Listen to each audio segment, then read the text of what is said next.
Halo, apa kabar pemirsa? Senang sekali saya Imam Asyari bisa kembali menemani Anda di program yang syarat dengan informasi inspiratif dan juga kesehatan untuk Anda dan juga keluarga. Inilah dia Bincang Sehati.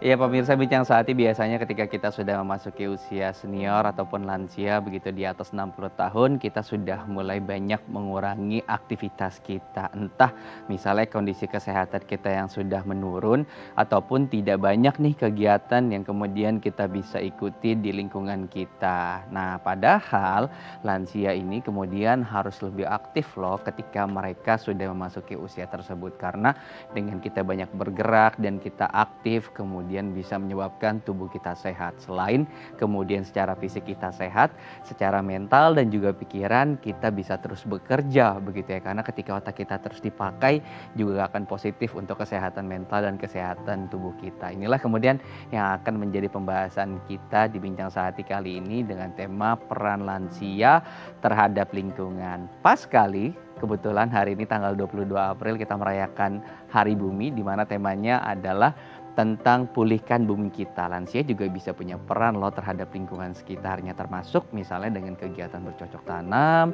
memperhijau lingkungan, dan kegiatan pelestarian lingkungan yang lain yang sebetulnya bisa menjadi celah ataupun wadah untuk lansia aktif di sana.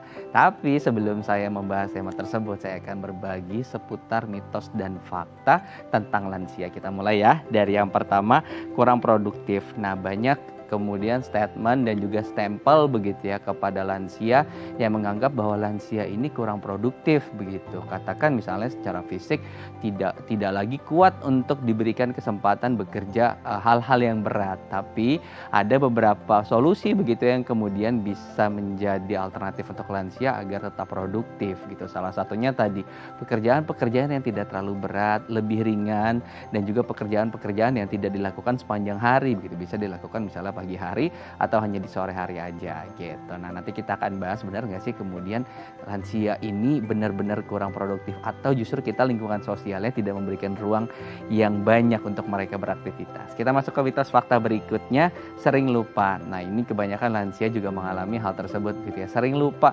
setelah sudah masuk usia di atas 60 tahun, banyak hal-hal kecil kemudian yang tidak bisa diingat dengan baik gitu. Bahkan nama misalnya anak sendiri ataupun nama cucu sendiri kemudian lupa. Nah, banyak kemudian juga cara untuk mencegah agar lansia ini juga tidak sering lupa. Nanti kita akan bahas ya dengan pakar. Kemudian pola pikir yang kuno, karena kita hidup gitu ya di zaman yang berbeda, di era informasi yang berbeda.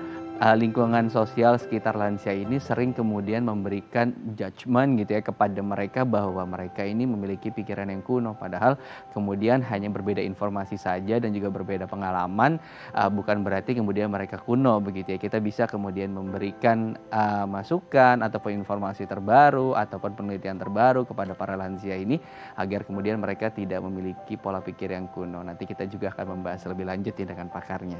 Nah, yang keempat, pemarah. Nah, biasanya lansia ini memiliki sifat pemarah atau temperamental yang akan lebih begitu ya dibanding dengan usia-usia dewasa dan muda yang lain sebagainya. Karena ada anggapan semakin tua kemudian akan mirip seperti anak-anak gitu ya. Karena kalau anak-anak ketika tidak diberikan sesuatu dia mulai marah, teriak-teriak gitu. Nah, nanti kita akan bahas benar nggak sih kemudian lansia ini menjadi lebih pemarah ketika mereka masuk ke usia yang lebih tua. Kita masuk ke mitos dan fakta berikutnya, kesepian. Nah, ketika kita lansia ini kemudian mereka lebih merasa kesepian karena mungkin anak-anaknya sudah memiliki keluarga sendiri dan memilih untuk tinggal di rumah mereka dan tidak lagi tinggal bersama lansia. Nah, disinilah kemudian lansia sering merasa kesepian. Kita juga akan bahas benar nggak sih kemudian dengan lansia yang tinggal sendiri, hidup sendiri, tidak bersama anak-anak mereka akan cenderung lebih merasa kesepian. Nanti kita akan membahasnya bersama pakar di segmen selanjutnya. Untuk Anda yang tertarik dengan tema kita hari ini, Anda bisa menghubungi kami di 0212903264 atau bisa melalui Instagram kami di @bincangsahatidai.tv. Saya harus jeda dulu, jangan kemana-mana, tetap bersama kami di Bincang Sehati.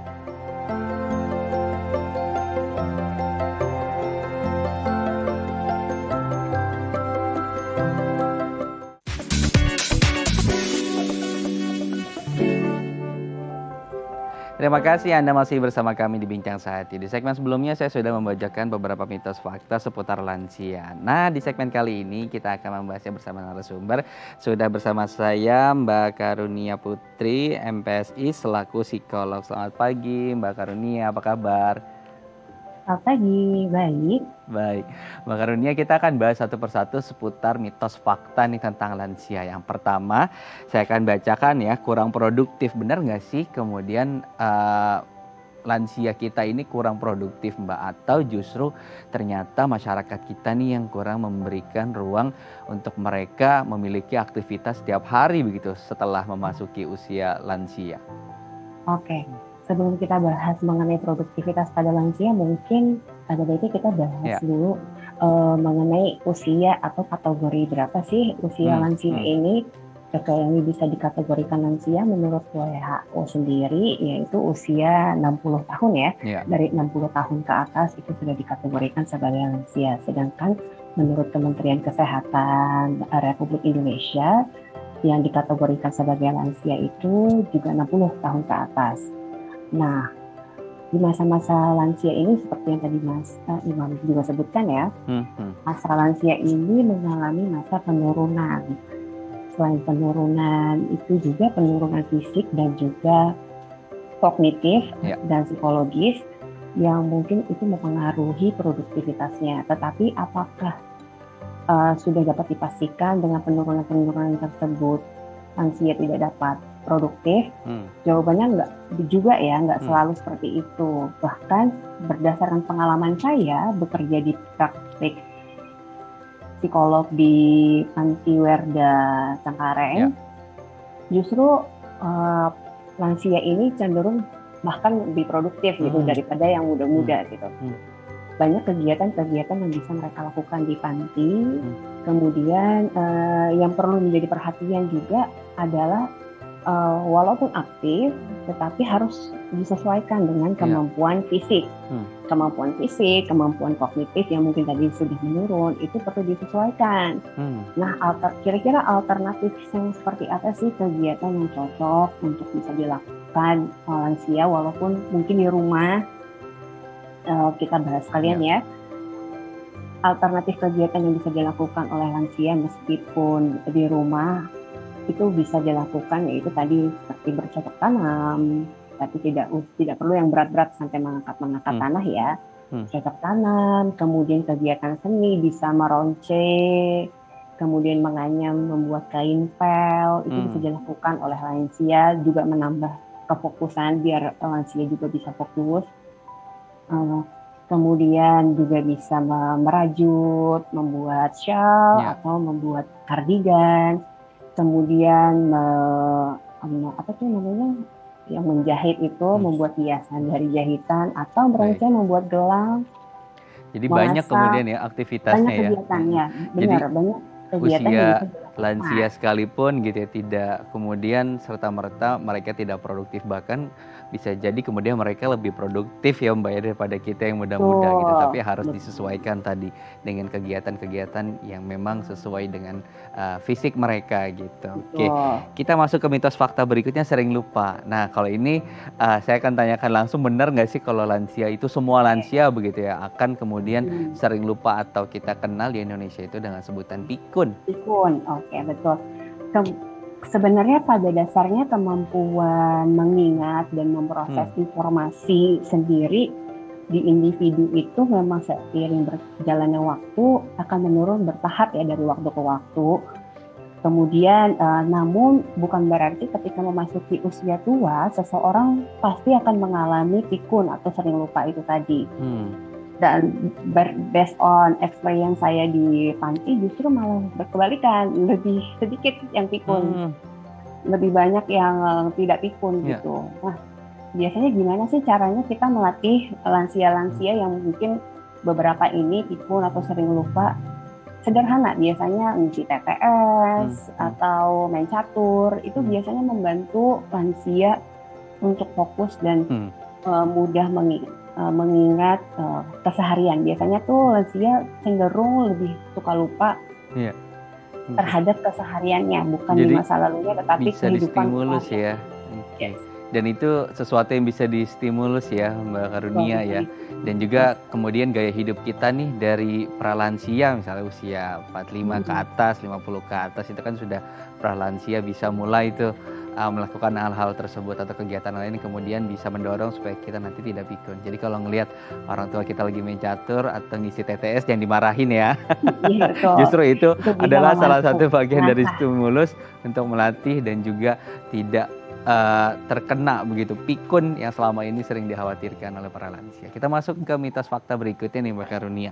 Pola pikir yang kuno. Kenapa sih kemudian orang-orang tua kita memiliki pola pikir yang kuno? Atau kenapa sih kemudian ada statement nih dari kita yang muda bahwa mereka tuh old school, pikirannya kuno gitu, nggak sesuai dengan zaman sekarang gitu. Oke. Sebenarnya balik lagi, pola pikir sendiri itu kan dipengaruhi oleh beberapa faktor ya. Oke, ada faktor sosial, lingkungan.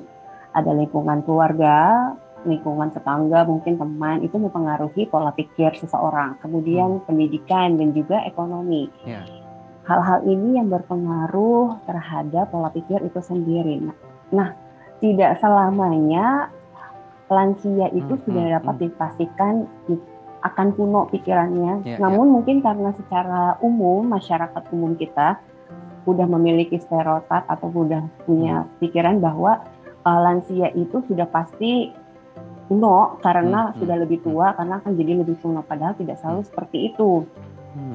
Banyak juga lansia yang bisa catch up dengan tren masa kini, bisa mengikuti perubahan zaman dan juga mengikuti tren-tren yang ada di masyarakat saat ini. Jadi balik lagi ke faktor tadi itu, faktor keluarganya gimana sih, pergaulannya bagaimana sih, dan juga pendidikannya seperti apa, dan juga ekonominya bagaimana gitu. Itu akan mempengaruhi pola pikir seseorang.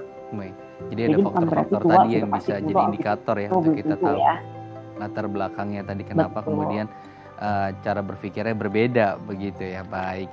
Nah, kita masuk ke mitos dan fakta berikutnya nih, pemarah. Nah, ini saya juga masih ragu-ragu ini mitos atau bener nggak sih kalau kita sudah masuk usia-usia lansia ini akan lebih temperamen, lebih marah, sekalipun saat kita muda begitu ya, kita lebih bisa untuk mengontrol emosi. Tapi benar nggak sih Mbak, kalau kita sudah masuk usia lansia seperti ini, kemudian bisa lebih pemarah atau temperamen? Umumnya sendiri lansia memang cenderung lebih sensitif secara emosi ya. Nah, rasa sensitif ini dipengaruhi juga oleh beberapa faktor tadi. Ada faktor sosial, ada faktor psikologis dan juga faktor biologis atau fisik. Jika satu dari 3 hal tersebut terganggu, biasanya akan mempengaruhi emosi dari lansia itu. Faktor sosial ini bagaimana sih yang bisa berpengaruh terhadap lansia? Contohnya misalkan lansia yang pada masa sebelumnya atau di waktu muda aktif bekerja dengan jabatan yang mungkin tinggi, namun setelah memasuki usia lansia menjadi purna bakti atau tidak lagi bekerja. Ini berarti mempengaruhi lansia tidak lagi berpenghasilan atau mengurangi penghasilannya. Itu satu. Kedua, ada faktor psikologis. Faktor psikologis ini bisa saja seperti mungkin kehilangan pasangan atau anak-anak yang sibuk, dan jadi ini berkaitan dengan jawaban mitos atau fakta di selanjutnya ya. Kemudian terutama pada laki-laki yang mungkin kehilangan dominasi di dalam keluarga, yang biasanya mungkin menjadi kepala keluarga, memiliki power. Setelah menjadi lansia, power itu berkurang gitu, dan bahkan bergantung dengan anak-anaknya gitu. Itu akan mempengaruhi psikologis lansia. Kemudian nih faktor terakhir yaitu fisik. Seperti yang kita tahu, seiring berjalannya waktu kita menua, penurunan fisik pun juga terjadi pada lansia, rentan terhadap penyakit, membuat kita yang tadinya bisa mandiri akan lebih bergantung terhadap anak ataupun cucu kita. Nah, bagi lansia ini dianggap, saya menyusahkan anak dan menyusahkan cucu saya, itu menjadi beban buat lansia. Nah, faktor-faktor tersebut yang mempengaruhi emosi lansia yang outputnya bisa beragam, yang sensitif, ya lebih sensitif katakanlah secara emosi, outputnya bisa beragam, bisa mungkin cenderung bisa lebih marah-marah atau ngomel, atau mungkin bisa merajuk, menarik diri dari lingkungan, jadi lebih murung. Nah, outputnya misalnya sebenarnya beragam ya. Jadi banyak kemudian faktornya tadi yang mempengaruhi, dan itu sudah pasti kemudian terjadi pada lansia kita gitu ya, dengan penuaan, kemudian penurunan kesehatan, kondisi sosial juga yang tidak memberi ruang untuk mereka kemudian beraktivitas, dan juga psikologisnya tadi dari yang biasa jadi kepala keluarga kuat begitu ya, mengontrol semuanya, terus tiba-tiba perannya hilang gitu. Nah, perasaan itu kemudian yang cenderung membuat si lansia ini menjadi pemalas. Terakhir, Mbak Karunia, kesepian. Nah, benar nggak sih kemudian lansia kita nih atau kita semakin tua akan lebih merasa kesepian? Oke, penelitian sendiri sebenarnya menunjukkan ya memang masalah psikologis yang sering terjadi pada lansia itu adalah kesepian. Kesepian sendiri secara harafiah itu apa sih?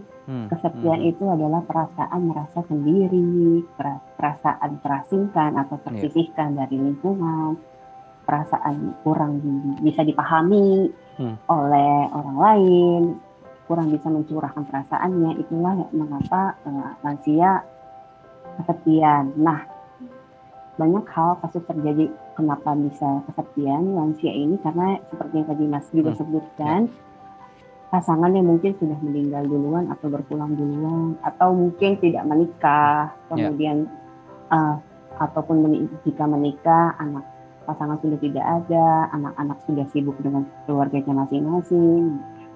Walaupun tinggal dengan anaknya, tetap saja biasanya lansia akan merasa tersisihkan karena tidak hidup di masa yang sama, tidak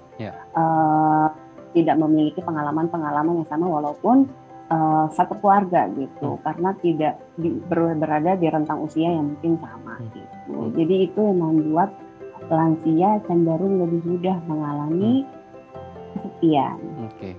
Jadi tadi ya kondisi lingkungan sosial mereka kemudian yang membuat mereka lebih cenderung merasa kesepian tadi ya, sudah misal tidak memiliki pasangan atau ditinggal meninggal begitu ya, dan juga teman-teman yang sudah tidak ada lagi begitu ya, merasa mereka akhirnya sendiri, padahal ketika kita lingkungan sosial justru bisa berperan, nah mereka mungkin tidak akan merasakan hal seperti itu ya. Baik, Mbak Karunia Putri, terima kasih sudah berbagi inspirasi di Bincang Sehati kali ini. Semoga bermanfaat untuk kita juga, dan juga kita juga lebih aware nih terhadap lansia yang ada di sekitar kita. Terima kasih, Mbak. Iya, terima kasih kembali, Mas. Baik. Ya, pemirsa, usai jeda nanti kita akan membahas tentang bagaimana sih kemudian peran lansia terhadap lingkungan, karena banyak loh aktivitas lingkungan yang bisa menjadi aktivitas keseharian para lansia. Tinggal bagaimana kemudian kita mengarahkannya agar kemudian lansia kita aktif terhadap aktivitas tersebut. Terlebih sekarang adalah Hari Bumi. Nah, kita akan bahas nanti ya usai jeda, jangan kemana-mana, tetap bersama kami di Bincang Sehati.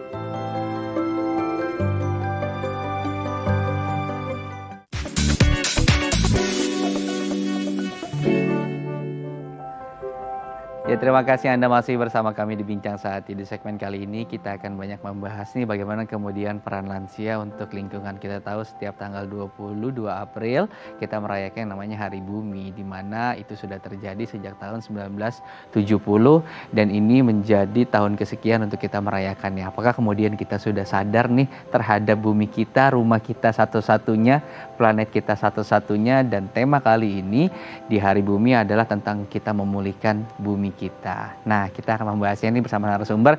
Sudah bersama saya Dr. Sony Teguh Trilaksono selaku pengelola dan juga pendiri Rumah Sopan yang juga seorang pegiat lingkungan. Saya akan sapa. Selamat pagi Pak Sony, apa kabar?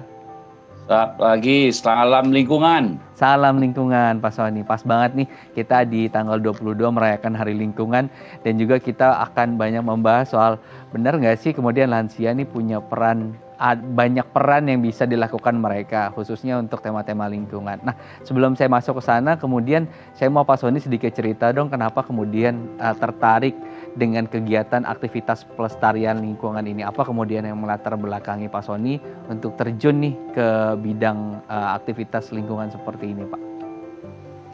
Jadi saya aktif dari mulai mahasiswa itu di Mapala ya. Jadi Mapala saya aktif dan waktu itu ya nggak begitu permasalahan dan lingkungan. Tapi makin lama makin parah ya. Jadi saya sangat prihatin. Setelah saya bekerja, saya sudah pensiun, saya ngelihat masalah lingkungan itu makin parah ya. Jadi saya kira di Indonesia kita dapat gelar banyak ya, gelar produksi sampah plastik terbesar di dunia setelah Cina. Kemudian 2 kali terkotor, jadi luar biasa lah kita. Jadi itulah keprihatinan saya dan saya coba menggerakkan sendiri kegiatan. Yang pertama adalah saya tidak akan membuang sampah keluar, komitmen saya itu. Dan saya akan menanam dimanapun saya berada. Itu aja awalnya. Jadi dan kebetulan saya juga waktu itu adalah pimpinan sebuah kelompok pemuda yaitu OI, itu Fancy Iwan Fales yang anggotanya juga lumayan besar jutaan ya. Dan saya ajak mereka untuk bergerak ke dunia lingkungan itu aja latar belakang saya, Mas. Baik, jadi juga tidak hanya bergerak sendiri, tapi kemudian mengajak masyarakat, terutama anak muda begitu ya, untuk mereka juga turut aktif karena mereka adalah generasi berikutnya yang juga harus memiliki edukasi dan juga literasi pemahaman tentang seberapa penting kita untuk melestarikan lingkungan. Nah, akhirnya Pak Sony juga membentuk yang namanya Rumah Sopan nih. Nah, saya pengen tahu dan juga pemirsa penasaran apa sih kemudian Rumah Sopan, aktivitasnya ngapain aja sih di Rumah Sopan ini? Awalnya Rumah Sopan itu tempat berkumpulnya teman-teman penggiat lingkungan OI ya, orang-orang Indonesia.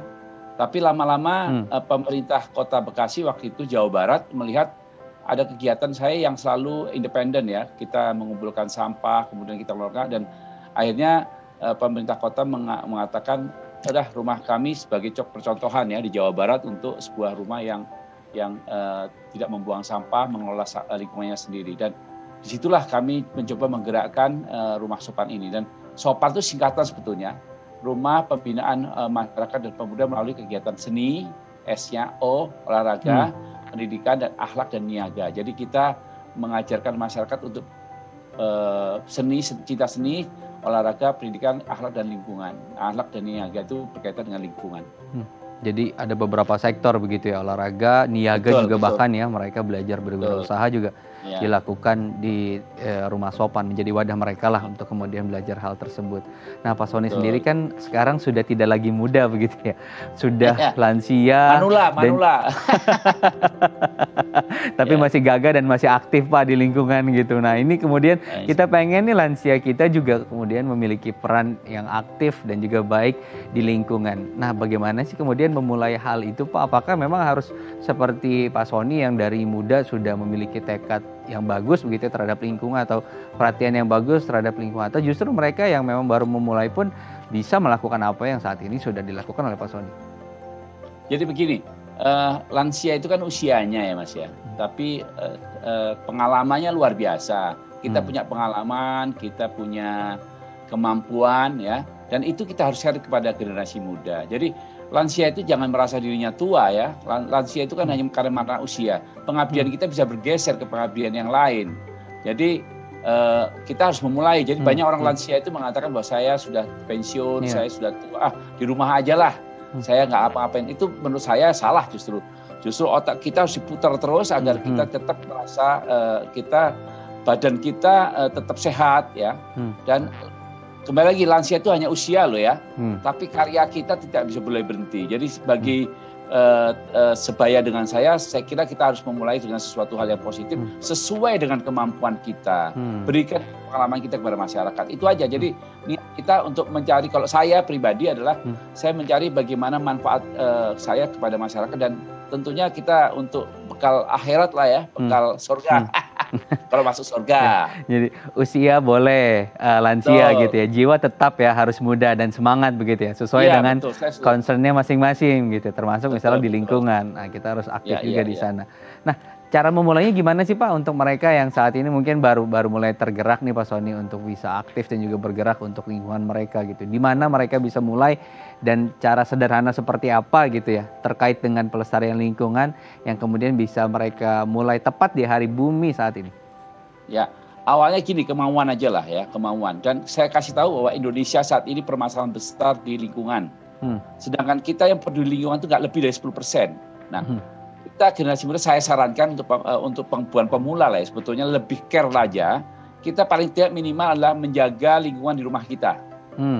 Kita bikin biopori di rumah, sampah kita masukkan di situ, kita kelola sampah dapur kita menjadi kompos, kemudian kita juga menanam tanaman-tanaman sayur yang sehat, itu aja sebetulnya. Jadi diawali dengan apa yang kita lakukan di rumah. Nah, kebetulan di pandemi ini Mas, luar biasa yang namanya belajar itu banyak sekali, dan itu kelihatan memulainya generasi lansia seperti saya ini udah banyak mulai bergerak nih, itu saya terima kasih banyak nih. Itu jadi memulainya jadi tekad, kemauan, sama tadi itu banyak belajar dengan yang lain ya. Kita bisa bersinergi, bisa diskusi pakai medsos dan lain-lain, bisa kita lakukan dengan itu. Oke. Jadi bisa dimulai di rumah dengan hal-hal sederhana gitu ya. Betul. Tidak misalnya tidak membiarkan sampah kita kemudian terbuang ke TPS, tapi kemudian kita kelola di rumah, entah itu dengan biopori seperti yang disinggung Pak Sony tadi, atau lewat composting yang juga bisa kita terapkan. Nah, tapi terkadang nih ruang belajar di lingkungan kan tidak banyak Pak Sony gitu. Dan juga mungkin mereka tidak terlalu akrab lah dengan media sosial, tidak semua begitu ya.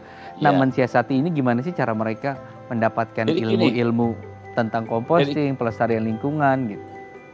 Ya jadi gini, sebetulnya pemerintah itu mengembangkan namanya bank sampah ya. Bank sampah itu ada di setiap RW. Saya yakin itu, apalagi di Jakarta, di Jabodetabek, di tempat lain bank sampah terkenal. Nah, aktif aja di bank sampah.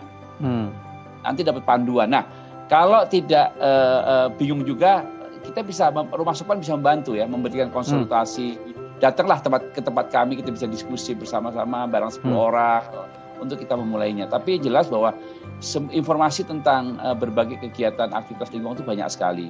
Tapi yang jelas di masing-masing RW biasanya itu ada kegiatan yang misalnya bank sampah itu ada.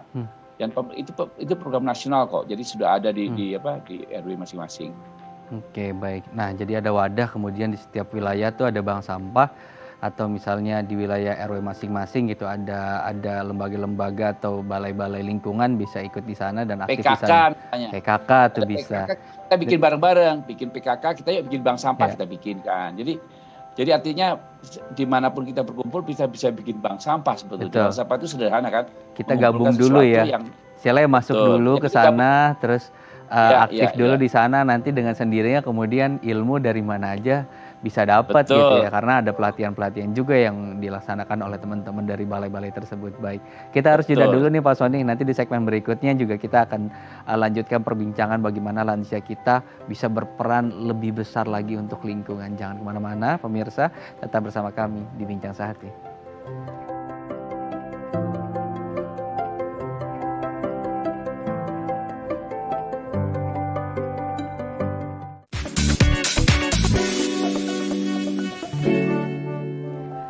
Terima kasih Anda masih bersama kami di Bincang Sehati. Di segmen kali ini kita akan kembali melanjutkan perbincangan tentang bagaimana kemudian lansia bisa memiliki peran untuk lingkungannya. Pak Sony tadi sudah banyak berbicara bagaimana peran-peran lansia dimulai dari rumah dengan tadi melakukan composting, biopori, ataupun penghijauan yang ringan-ringan begitu yang ada di rumah. Atau tadi ketika misalnya tidak memiliki akses terkait edukasi bisa gabung di bank sampah ataupun PKK ataupun balai-balai yang memang ada di lingkungannya. Dengan kita bergabung, kita kemudian bertemu dengan orang yang memiliki visi dan misi dan semangat yang sama. Nah, di sanalah kemudian kita bisa banyak menggali ilmu. Kita akan lanjutkan lagi perbincangan dengan Pak Sony. Pak Sony, tapi kemudian ketika kita punya tekad nih Pak Sony, halangan terutama begitu ya ada di rumah kita sendiri, terutama dari anak-anak yang melihat kemudian loh aktivitas seperti itu kan kemudian fisiknya akan terkuras banyak begitu, dan juga ketika gabung di bank sampah ngapain sih kemudian kok ayahnya dibiarkan untuk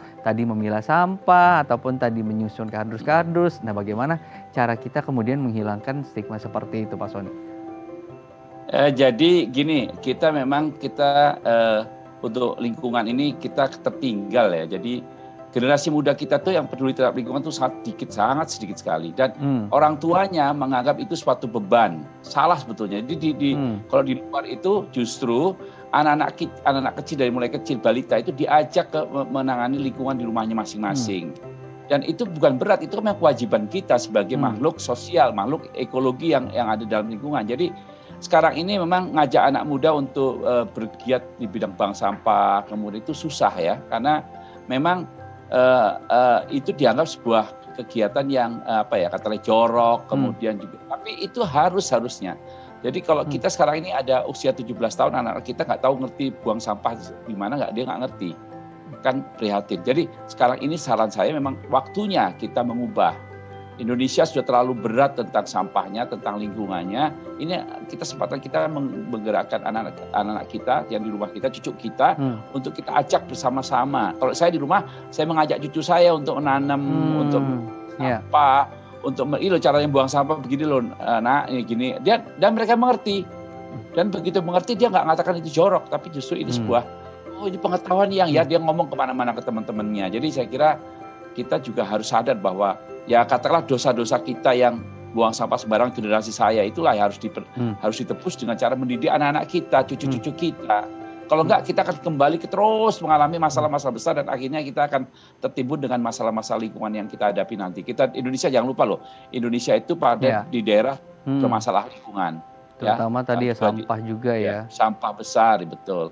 Kita negara kedua terbesar kemudian penyumbang sampah plastik ke lautan, dan juga kita tahu setiap harinya di Bantar Gebang 2 candi bertumpuk sampah terbentuk setiap harinya. Wah, ini penting banget kemudian untuk concern kita sama-sama. Tapi mungkin kalau boleh berbagi pengalaman Pak Sony, apakah kemudian keluarga memberikan support yang full begitu terhadap Pak Sony sendiri? Bagaimana kemudian ketika tadi ada larangan bahwa jangan Pak terlalu berat kerjaannya gitu, karena harus ngangkat-ngangkat kompos ataupun tadi ya harus kegiatan-kegiatan yang memang fisiknya juga harus dikuras begitu. Alhamdulillah ya, anak-anak saya itu kan dari perguruan tinggi, lulusan perguruan tinggi ya. Tapi saya ajak dari awal, jadi dia sekarang aktif semuanya. Jadi istri saya orang landscape, dia belajar memberikan masyarakat tentang bagaimana bertanam dengan baik atau membuat kebun dengan baik. Yang nomor 2 sospol ya, itu dia bagaimana mensosialisasikan ke masyarakat, bagaimana caranya kita itu bermasalah dengan lingkungan. Dan kedua psikolog ya, yang ketiga karyawan.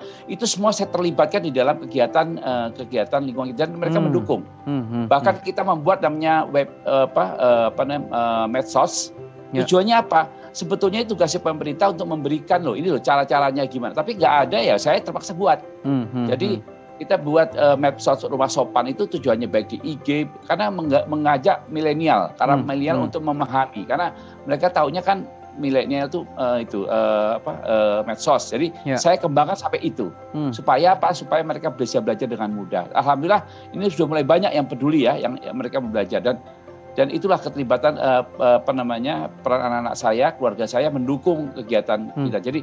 Jadi sekarang gabungan antara lansia, generasi muda sama milenial. Ya milenial itu yang baik itu. Jadi kita bergabung. Nah, alhamdulillah rumah saya itu sekarang banyak kunjungan, selain tidak aja lansia tapi juga pemuda datang, anak-anak muda datang, sekolah-sekolah datang, SMP datang, SMA datang supaya mereka belajar. Baik. Jadi justru kita harus menjelaskan kepada anak-anak bahwa pentingnya untuk melakukan pelestarian lingkungan itu seperti ini. Bahkan kalau bisa justru kita mengajak mereka agar ikut serta gitu ya. Dengan begitu kemudian mereka paham bahwa inilah hal seperti inilah kemudian yang benar, hal seperti inilah yang baik yang harus memang kita lakukan sebagai salah satu makhluk ekologi gitu ya. Baik. Nah, kita akan bacakan nih beberapa pertanyaan pemirsa Bincang Sehati yang sudah masuk melalui Instagram kami di @bincang-sehati.tv. Nah, yang pertama ada Ari Munandar. Apakah ada biaya khusus nih Pak Sony yang harus dipersiapkan apabila saya ingin melakukan penghijauan yang sudah saat ini dilakukan oleh Pak Sony? Gimana Pak, benar nggak sih kita harus punya biaya khusus dari Ari Munandar? Silakan dijawab Pak Sony. Yang jelas kalau rumah sopan kita welcome, kita free semuanya. Siapa yang mau belajar rumah sopan kita gratiskan. Kita gratis, siapapun datang kita nggak ada masalah, kita latih dengan gratis. Tapi ada beberapa hal yang perlu kita pelajari, yaitu misalnya ya kita kan beli tempat untuk sampah itu kan kita beli, dan itu banyak hal di tempat-tempat bekas banyak kok, di tempat-tempat bekas-bekas itu banyak, jadi kita bisa beli. Nanti saya ajarkan bagaimana cara membelinya, bagaimana membuatnya, dan itu murah sekali, sangat murah. Kalau lingkungan itu murah, tinggal aja kemauan aja. Ya, jadi kuncinya tinggal kemauan saja. Karena dengan kreativitas gitu ya, barang-barang yang ada di sekitar kita bisa kemudian memiliki peran untuk tadi menjadi media-media untuk pelestarian lingkungan gitu. Nah, misalnya Mas ya, misalnya Ya. kita bikin kompos ya, kompos untuk rumah tangga yang bisa dikelola, bisa dipergunakan sampai dengan 1 bulan. Itu cuman 2 ember kita bolongin, kita itu bagaimana caranya kita kubur dengan tanah, saya kira nggak ada masalah, jadi cepat sekali. Dan bisa juga lihat ke media sosialnya Yumato itu ada semuanya. Saya jelaskan detail supaya mereka juga bagaimana menerapkannya itu dianggap mahal, nggak, murah sekali. Baik, jadi tinggal datang aja dulu ke Bekasi pokoknya ya, ke rumah Sopan, datang ke sana, ketemu Pak Sony, buka ngobrol. medsosnya. Oke, buka medsosnya gitu, terus ngobrol langsung, belajar di sana semua ada dari A sampai Z. Wah, pokoknya Pak Sony welcome untuk Anda nih pemirsa Bincang Sehati yang ingin belajar langsung ke Bekasi. Alamatnya bisa dilihat tuh, di belakang layar Pak Sony udah tertulis alamat itu. Jadi tinggal kunjungi alamat tersebut gitu ya. Oke, Pak Sony, kemudian setelah kita mengerti dan juga teredukasi, terkadang keteguhannya nih tidak sekuat di awal gitu. Gimana sih kemudian Pak Sony bisa mempertahankan gitu keteguhan untuk kita memiliki peran yang baik untuk lingkungan sampai dengan usia seperti sekarang, Pak Sony? Jadi pengelolaan lingkungan itu menarik loh Mas. Jadi lebih menarik dari belajar. Kalau saya dulu di kuliahan tuh belajar teori ya. Tapi kalau di lingkungan ini banyak hal baru. Jadi kita itu umumnya kalau sudah tercebur di lingkungan itu dia akan tertarik terus. Dan konsistensi itu akan terjadi secara alamiah. Yakin saya. Karena hampir semuanya yang datang ke rumah Sopan itu langsung geraknya cepat sekali. Karena mereka tuh senang, oh ternyata bisa menghasilkan uang, oh ternyata bisa membantu lingkungan, oh ternyata mudah toh, ternyata bisa juga jadi guru, instruktur di mana-mana karena saya mengetahui tentang bagaimana mengelola sampah. Orang banyak nggak percaya bahwa rumah Sopan itu sudah lebih dari 20 tahun itu tidak membuang sampah keluar.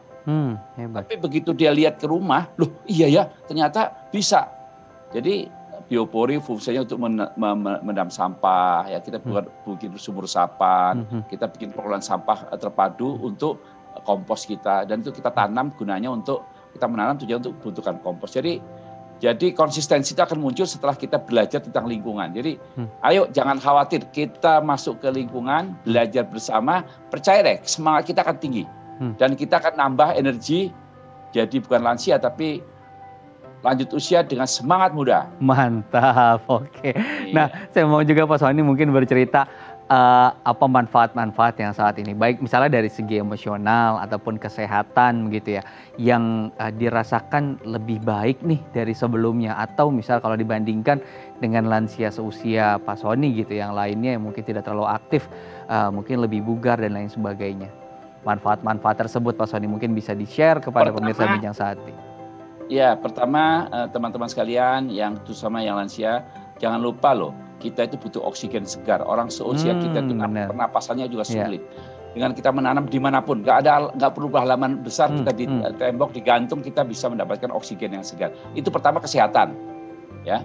Yang kedua, otot kita bergerak terus karena kita tiap hari milahin sampah, ngecek segala macam, dan itu nggak hina. Itu perbuatan yang sangat bagus dan itu Allah akan memberikan ganjaran lah dengan kesehatan kita. Itu manfaat. Yang kedua, kita banyak teman. Jadi kita dengan kegiatan itu kita banyak teman, kita berdiskusi segala macam ya. Kita kenal dengan berbagai orang yang luar biasa. Banyak loh pensiunan-pensiunan, pejabat-pejabat pensiunan itu, begitu dia pensiun, dia bingung, tapi begitu dia belajar ke tempat kita, kemudian dia mengetahui semangatnya jadi pejabat baru ya, pejabat lingkungan tapi pejabat bagaimana ngelola sampah ya. Jadi saya kira itu ada motivasi baru bagi kita. Jadi pertama ada tadi kesehatan, kedua adalah motivasi baru, gerak tubuh kita itu bisa terkuatkan ya untuk otot-otot kita segala macam. Dan alhamdulillah kita jarang sakit ya, karena semuanya itu kita tetap di wongke. Jadi lansia itu permasalahannya selalu jadi sakit-sakit karena merasa tidak diwongke. Nah, dengan lingkungan Mas, semua itu dapat. Hal-hal seperti anak zaman kita muda sampai zaman kita jadi pejabat, kita dapat. Di situ karena apa? Di lingkungan itu semua ada, semua permasalahan kita bisa pikirkan bersama. Itulah kemanfaat bagi saya dan saya kira bagi lansia yang lain ya kalau mau terjun di dalam lingkungan. Baik, jadi jadilah pejabat baru, pejabat peduli lingkungan, bergabung bersama Mas Sopan gitu ya. Semua akan diajarkan sama Pak Sony. Sehat, terus juga punya teman ngobrol, bisa main catur bareng, Dan ngisi Iya. TTS bareng ya Pak Sony. Ngopi, pokoknya enak lah. Baik, oke, kita harus jeda dulu nih Pak Sony. Nanti di segmen berikutnya kita akan berbagi tips bagaimana kemudian kita para lansia ataupun anak muda begitu ya bisa memiliki peran yang baik dalam pelestarian lingkungan. Kita harus jeda dulu, pemirsa jangan kemana-mana, tetap bersama kami di Bincang Sakti.